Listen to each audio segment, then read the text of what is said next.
Hi, I'm Perry Atkinson, General Manager here at theDove. Hey, check out our other videos and check out our website at thedove.us.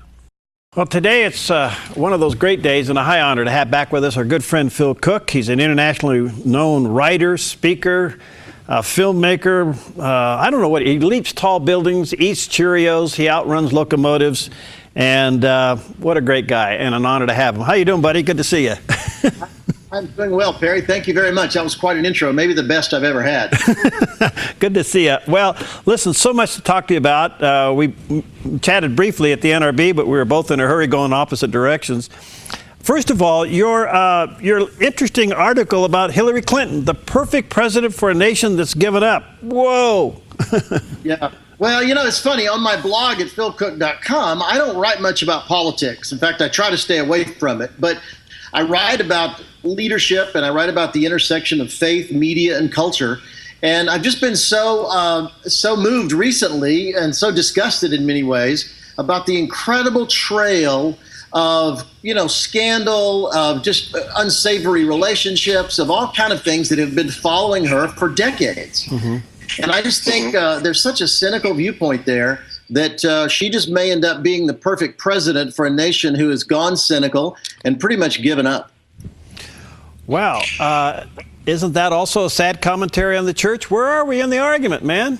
That's a great discussion. You know, I don't think the church should get obsessed with politics like we've done sometimes in the past. However, I do think a big part of this is speaking up. And I think calling people to integrity. You know, one of the interesting things I point out in my blog about Hillary is that, you know, whatever happened to ideals? Whatever happened to a country where we used to think our leaders should be above reproach? Our leaders should rise above the dust and the clatter and the filth and actually be examples for the next generation. It seems like we've just got so cynical, we've gotten so negative that it just rarely happens anymore where we actually have leaders that we admire. And I think that's a big place the church could speak into. We need to rekindle that passion for integrity, that passion for trust, that passion for excellence. I think that's something that we definitely need to be talking more about. You know, Phil, we take quite a few calls and a week here at theDove. We get a lot of letters and email responses for the programming and guests like you. And it usually boils down to two things. What is truth and who can I trust? Now, if that isn't the church's golden hour, I don't know what is. It's true. You know, Billy Graham said something interesting. I'm working on a new book, and I quote Billy saying that, you know, for a past generation, the question is, what is truth? For this generation, the question really is, what's the point? And what I'm seeing in a younger generation coming up is they're just asking, what's the point of all this? You know, why am I doing this? Why do I care? And I think you're exactly right. This is the moment for the church to step up and speak into these things. We've done too good a job building a bubble that we can retreat into. And I think instead of doing that, we need to break out of that bubble and actually re-engage the culture again like the church used to do years ago. That can make the real difference. And I want to talk to you about that in depth. But first of all, it appears, if you look, again, I don't want to go political either, but if you look at all the major issues that the church has been somewhat fighting against or fighting for, we haven't won any of them. No, we haven't. We have it, and that's a valuable lesson, a really valuable lesson. I think the world wants to know less about what we're against and more about what we're for. It's true that when you just become against everything, when you boycott this and do a petition drive on that and complain about this, actually, after a while, people stop listening. In fact, I often use the illustration that if boycotts worked, why don't missionaries do it? You know, why don't missionaries go to a third world country, surround a tribe, hold up signs, criticize them, tell them they'll never buy anything from them until they become Christians? Well, boy, that'll really win them to Jesus. The truth is, nothing could be further from the truth. That missionaries don't do it because it doesn't work. So that boycotts don't work in Hollywood. They don't work with the gay community. They don't work with businesses. You have to be very strategic, very thought out for a boycott to work. In most cases, they backfire. So what do missionaries do? They get to know the people. They develop a trust relationship. They become one of them. They get on the inside. And that's how change really happens in people's hearts and minds. And so Hollywood is a great example. I think instead of complaining about Hollywood, Maybe it's time we started looking at Hollywood as a mission field, training Christians to get inside and start affecting change from the inside. That's when a real impact will start to happen. You know, given that, look what's coming out of Hollywood. They seem to see that faith-based films sell. I mean, if you're going to look at it from money, it works, right? Yeah, you know, it's funny when Martin Burnett and Robert Downey's Bible TV series broke all the audience records out there last year. I got 3 calls from 3 major news networks, all baffled that anybody would be interested in watching a TV show about the Bible. And they weren't critical, they weren't condescending, they just didn't get it. They had no clue. And so I pointed out to them that Hollywood and the TV networks have spent years bending over backwards to cater to all kind of special interest groups like the gay community or environmentalists or feminists or others.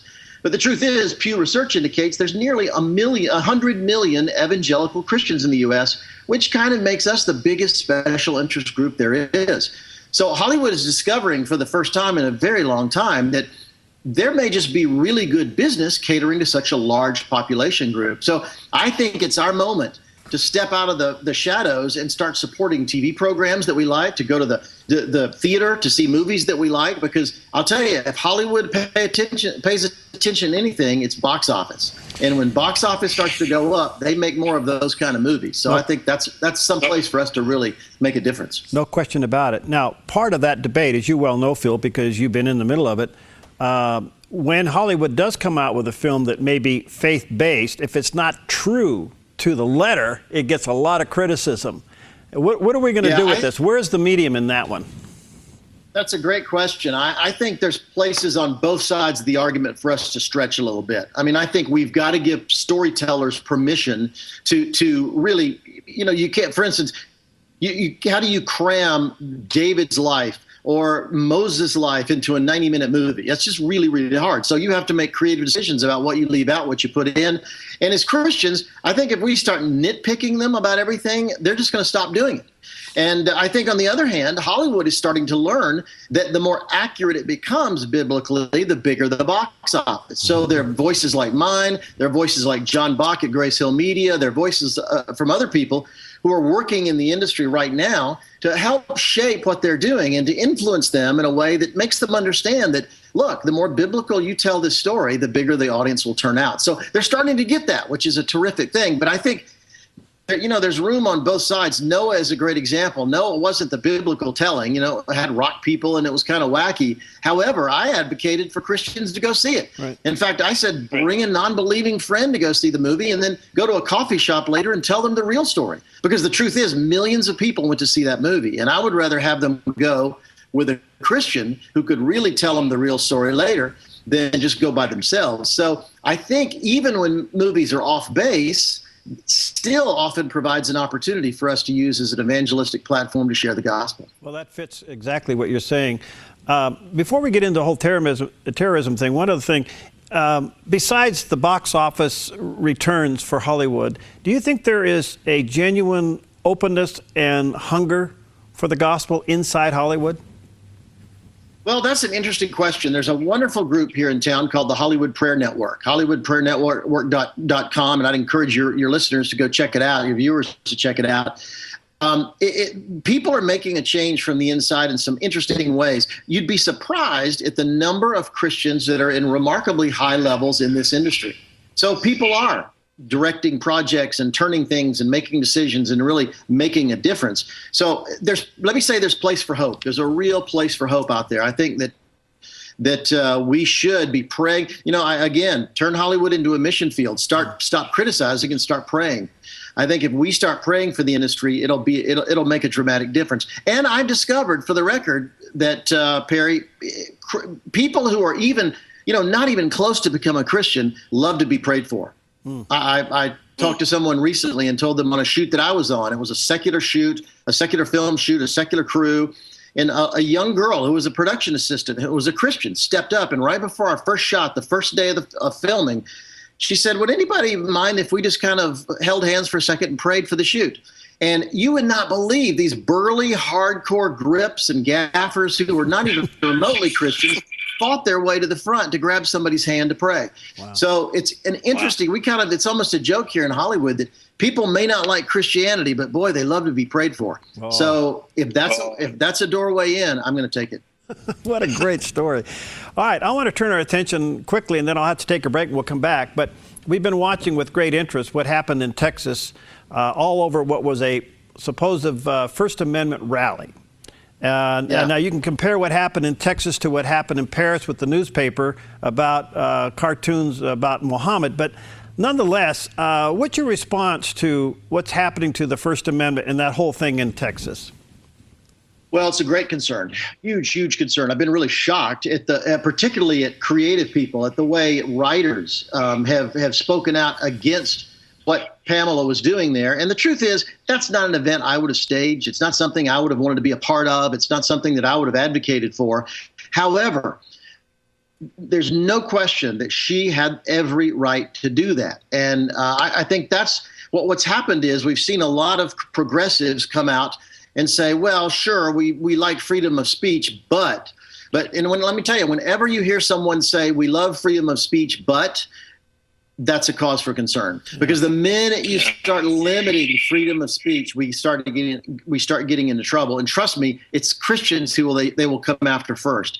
So I think we need to fight with everything we have to be able to speak our mind. You know, a few years ago, the Supreme Court stated that the Nazis could march in Skokie, Illinois, a Jewish section of Skokie, Illinois, but the Nazis could march, even though it was offensive, even though it was obviously disgusting.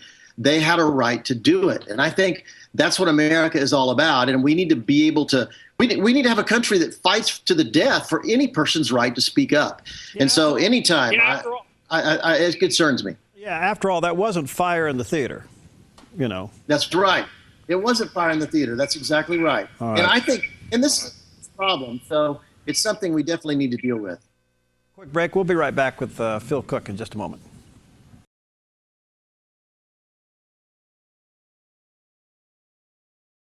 Okay, we're back with Phil Cooke, and by the way, his website is philcooke, that's COOKE.com, a great resource. Check out his many books. I've read most of them. I'm telling you, this guy is spot on in so many areas, and I encourage you to frequent his website. It's a great resource, philcooke, COOKE.com. All right, we're back to the discussion of the First Amendment rally in Texas that sparked now it's being tagged as the first ISIS attack in the United States. Certainly not the first terrorist attack, but the first ISIS attack. And isn't it interesting, the Second Amendment was there to protect the First Amendment.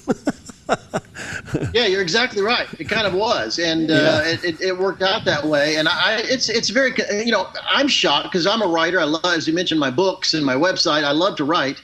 And so I was really concerned when people on the left started saying, well, we think freedom of speech is important, but we think that people shouldn't do this and they shouldn't do that and they shouldn't do that. In fact, Saturday Night Live, I don't know if you saw it, had a really funny sketch the other night where they had a contest to draw Muhammad and nobody had the courage to do it.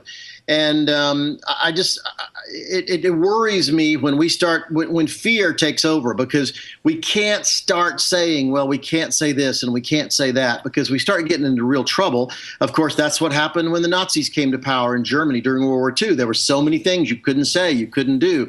I just talked to my friend Eric Metaxas this morning, who wrote the book Bonhoeffer. Great book. And he was talking about the fact that freedom of speech was one of the first things that the Nazis used to shut down the church in the beginning of World War II. So I think as Christians, and my thing is, we don't have to be a jerk. We don't have to be provocative and be, stupid, but we should fight to the death for the ability for anyone to speak their mind, because you know what? Culture only gets better when there are multiple voices out there. And when you start shutting people down or shutting perspectives down, trust me, it's Christianity they will go after first. Well said, Phil. And I've always said about the whole incident in Texas, I agree 100% with what you're saying. I also think we need to interject that respect is a two-way street. And I think we just need to be more respectful in some of these things and not so blatant. But nonetheless, I don't want to see any of this shut down. Speaking of First Amendment, and you're absolutely right, if there is an infringement, I think it'll come after the Christian message before anything else. But aren't we set up for that now with the net neutrality by taking the internet and putting it into a utility? Isn't the next thing now to control content? Yeah, you know what? The ever-reaching arm of the government never ceases to amaze me. You know, the internet has flourished since its invention. We have gotten amazing, you know, companies like Apple and Microsoft and internet companies and Netflix and Hulu and Amazon have just exploded because of the freedom on the internet. But here the government decides it needs to regulate it. And the great irony of this is they're going to use laws that were invented for regulating the telephone. They're going to use those to regulate the internet. So I just don't get me started on governmental overreach. I think the government is so involved in every stupid, minute, picayune aspect of our lives. It's just staggering. And to think that they now need to regulate the internet is just ridiculous, because we've had such an explosion of ideas and corporations and companies and jobs and in advanced technology the way it was. What's been going wrong? That's what I can't see. They actually asked the government, okay, what is it that needs to be regulated? What's the problem? And the government couldn't come up with a reason.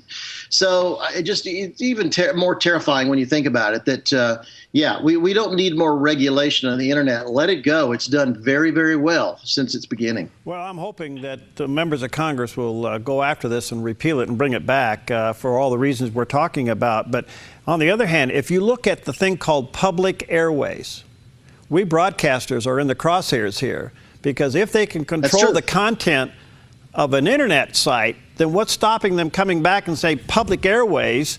We have to tell you what's politically correct. That's exactly right. They've had enormous control historically over television and radio because they declared them public airwaves, and when they do the same with the internet, oh man, that just opens a huge Pandora's box of who can say what and what they're going to curtail, and you know, all of this comes out of hate speech. Mm-hmm. You know, this whole concept of hate speech, that there are certain things that shouldn't be said. It goes, you know, it's that freedom of speech thing again, that pesky freedom of speech thing. Hate speech just opens the door to this multitude of things that you're not supposed to say. You shouldn't say it, because really today, anybody, you know, college campuses are the worst place this happens. But today, anybody can just say, I'm sorry, Perry, but what you just said was hate speech, and we need to stop that. And nobody's going to argue with you. No, and, you know, you don't have to actually. There's no standard of what hate speech is anymore, and so it's just whatever somebody feels like it is, somebody perceives it is, and all these nebulous things are just, you know, that's what makes things concerning for me. Can you say fairness doctrine? We broadcasters are well aware of that. Let's come back to terrorism and Christians. Do you think we get this? Are we responding to terrorism correctly?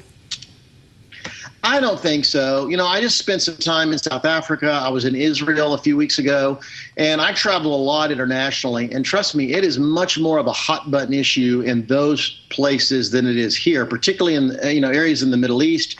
Particularly in Europe, it's in the news every single day. We're relatively insulated in America. You know, we had 9/11 here, but you know what? People seem to have moved on, as tragic as that is. This incident in Garland, Texas, we've kind of moved on already, and that's just been a week.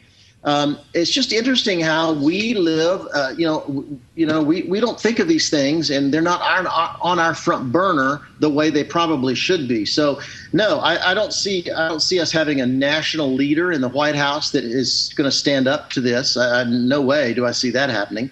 And I'm concerned about Congress, you know, stepping up to the plate. Our military is getting smaller and smaller and smaller. And so I do worry about a time when we're going to have some real serious questions about even our ability. You know, and the other thing is, as our culture goes in a more secular direction, we have no concept of what drives people that, you know, like ISIS, who are militant Islam, you know, advocates. We don't get what the faith, the motivation. We don't understand that, because people in the U.S. typically today don't understand faith at all. They don't have a faith. So as our culture gets more secular, we even lose the tools of the language to actually talk about what's driving this in the first place. So there's so many things that are going in bad directions. I think Christians need to speak up. They need to write. They need to preach. We need to get our voice heard now more than ever. Wow, beautifully said, Phil. You know, because I'm beginning to think that in the back of our minds, we think that we can coexist with evil. Evil doesn't want to coexist. No. Evil wants to conquer. Yeah, the funny thing is we can coexist because the Judeo-Christian tradition allows tolerance. But trust me, radical Islam, these guys they're not interested in coexisting at all, not even remotely. So we just need to stop looking at them through our lens and start looking at the brutal reality of what we're facing. Wow. I think that's incredibly important. What are you working on? What's next for you? Well, I've got a movie coming out in September. I'm executive producer of a new film on Hillsong United. You may have heard of the church Hillsong in Sydney, Australia. They have branches in L.A. and New York and London and Cape Town and Vienna and Kiev and places all over the world. And their band, their number one worship band, Hillsong United, is probably the most famous worship band in the world. They sold out the Hollywood Bowl. They sold out Red Rocks. They sold out Madison Square Garden. And so we did a 90-minute feature film on who they are and what they're about and what drives them. They're funny. They're church employees. They're one of the most famous bands in the world, and yet people don't know who they are, and they're on a church salary. And it's really an interesting story. So Relativity Media, a major Hollywood company here in town, is going to be releasing the film in late September. And I would encourage, talk it up, share it with your people. I think we're releasing to 3,000 screens nationwide. Wow. What's funny is, Perry, we did a little research and discovered that 50 million people sing Hillsong music every Sunday around the world. And it's just unbelievable how popular what they do is. And so we wanted to tell the story. And so we did it with we followed them on their world tour last year, ended in a big, huge concert here at the Forum in Los Angeles. And it's going to be an interesting film. So I'd encourage you, talk it up, tell your friends to go see it. It's going to be fun. Boy, let us know. We'll be glad to promote it for you. Thank you. Well, philcooke.com, that's COOKE.com. Check it out. And Phil, you're a delight and an inspiration. How can we pray for you? Well, you know what? We're balancing clients. We're doing a lot of work. One of our clients is the Museum of the Bible in Washington, D.C., and that's a hugely interesting project that people could be praying for. That's a museum that will go in 2017, literally 2 blocks from the Air and Space Museum right there on the main mall. It's going to be a massive, massive museum dedicated to the impact, the history and the impact of the Bible. And they've asked us to come on board and help them tell their story. So we're shooting short films and documentaries, and it's going to be very exciting. So I'd encourage, pray for that. It's going to be huge. We will do. Thanks, buddy. Good to see you again. Keep up the good work, pal. You too, Perry. Thanks so much. Take care.